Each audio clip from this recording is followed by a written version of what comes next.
The poignantly hopeful tone of that ending gets me every time.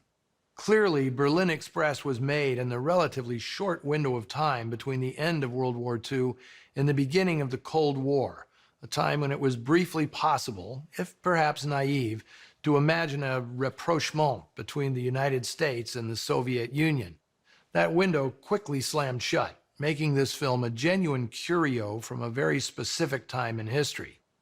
Like last week's movie, The Murderers Are Among Us, Berlin Express is an example of a subgenre of post-war films known as Trümmerfilm, or rubble films, in which the ruins of post-war Germany, and in some cases Italy and Japan, provide a thematic and physical backdrop for the stories.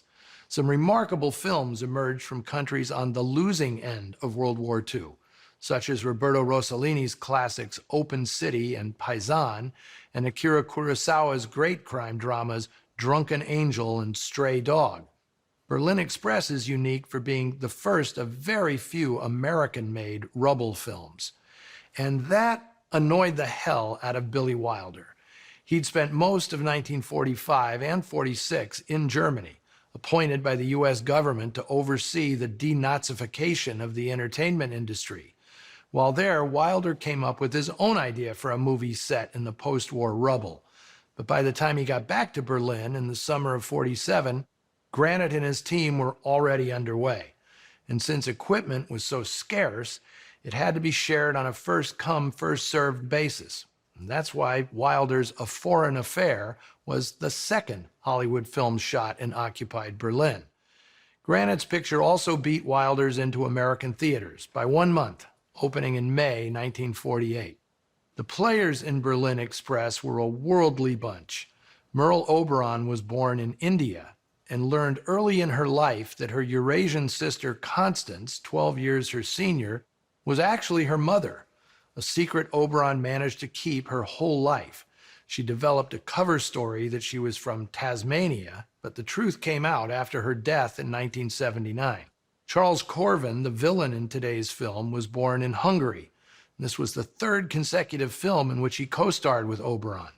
In addition to being an actor, Corvin was a noted photographer and accomplished chef. Fellow Hungarian Paul Lukas had been working in Hollywood since 1927 and had recently won a Best Actor Oscar for 1943's Watch on the Rhine, which he also starred in on Broadway.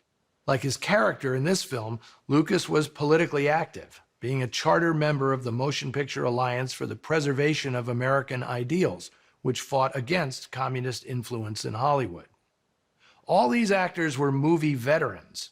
A fascinating addition to the cast was 27-year-old Roman Toporov, making his movie debut as the Russian lieutenant. Toporov was from Poland, and he was working there as an actor when the Nazis invaded. He fled to Romania and became an officer in the Free Polish Army, fighting its way through North Africa and Italy. He ended up in America after the war, but was about to be deported when RKO got an act of Congress passed that allowed Toporov to return to Europe under US protection, specifically to act in this film. He'd make only 2 more, The Red Danube and Kim, both for MGM. Producer Burt Granit's biggest contribution to American culture was yet to come. As a producer for Desilu Productions in the 1950s, Granit tried to bring more challenging dramatic projects to TV. To that end, he bought and produced for the Westinghouse Desilu Playhouse a teleplay called The Time Element by a young writer named Rod Serling. Granit thought so highly of it, he lobbied CBS to buy another show Serling had been pitching around town with no luck, The Twilight Zone.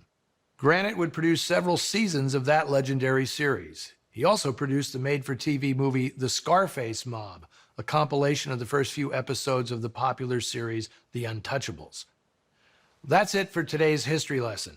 Next week, I'll be presenting a film in honor of one of the most influential writers of the 20th century, who would be celebrating his 145th birthday if he hadn't kicked off in 1946.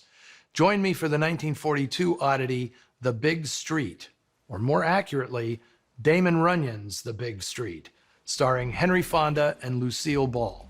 Until then, see you in the shadows.